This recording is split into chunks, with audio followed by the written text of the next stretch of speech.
សម្រាប់ធម្មជាតិវិលត្រឡប់ស្ពានឫស្សី 1000 ម៉ែត្រនិងឆ្នេរខ្សាច់កោះប៉ែនត្រៀមស្វាគមន៍ភ្ញៀវទេសចរបន្ទាប់ពីស្ថានភាពទឹកទន្លេមេគង្គបានស្រកចុះវិញអាជ្ញាធរខេត្តកំពង់ចាមបានបើកដំណើរការឡើងវិញនៅរមណីយដ្ឋានធម្មជាតិឆ្នេរខ្សាច់កោះប៉ែនជាមួយនឹងស្ពានព្រះឫស្សីដែលមានប្រវែងដល់ទៅ 1000 ម៉ែត្រដើម្បីស្វាគមន៍ភ្ញៀវទេសចរជាតិនិងអន្តរជាតិមកទស្សនាកម្សាន្តនិងសម្រាកលំហែកាយបើតាមការផ្សព្វផ្សាយរបស់តតកនៅថ្ងៃទី2ខែមករាឆ្នាំ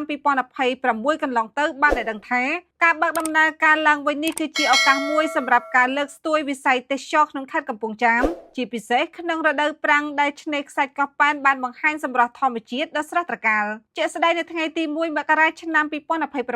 ឯកឧត្តមអ៊ុនចន្ទាអភិបាលខេត្តកំពង់ចាមរួមជាមួយសហការីបានអញ្ជើញចុះពិនិត្យស្ថានភាពស្ពានព្រះឫស្សីដែលទើបតែសាងសង់រួចជាស្ថាពរនិងបានដាក់ឲ្យប្រើប្រាស់ជាផ្លូវការនាពេលថ្មីៗនេះក្នុងឱកាសនោះដែរឯកឧត្តមអភិបាលខេត្តបានបន្តដំណើរទៅទស្សនាឆ្នេរខ្សាច់កោះប៉ែនដែលត្រូវបានគេចាត់ទុកថាជារមណីយដ្ឋានធម្មជាតិដ៏ល្បីល្បាញនិងមានភាពស្រស់ស្អាតមួយរបស់ខេត្តកំពង់ចាមហើយតែងតែត្រូវបានភ្ញៀវទេសចរហៅថាឆ្នេរខ្សាច់សមុទ្រទឹកសាបលោកប៊ុនចន្ទរាប្រធានគ្រប់គ្រងរមណីយដ្ឋានឆ្នេរកោះប៉ែនបានឲ្យដឹងថាស្ពានព្រះឫស្សីកោះប៉ែនត្រូវបានសាងសង់ឆ្លងកាត់ទន្លេមេគង្គតភ្ជាប់ពីត្រៃម្ខាងមុខវត្តដីដោះក្នុងក្រុងកំពង់ចាមទៅកាន់រមណីយដ្ឋានធម្មជាតិឆ្នេរខ្សាច់កោះប៉ែនស្ពាននេះមានប្រវែងសរុប 1000 ម៉ែត្រទទឹង 2 ម៉ែត្រនិងអាចប្រើប្រាស់សម្រាប់ធ្វើដំណើរដោយថ្មើរជើងដោយផ្ដល់បទពិសោធន៍ថ្មីប្លែកនិងជិតស្និទ្ធនឹងធម្មជាតិសម្រាប់ភ្ញៀវទេសចរទាំងអស់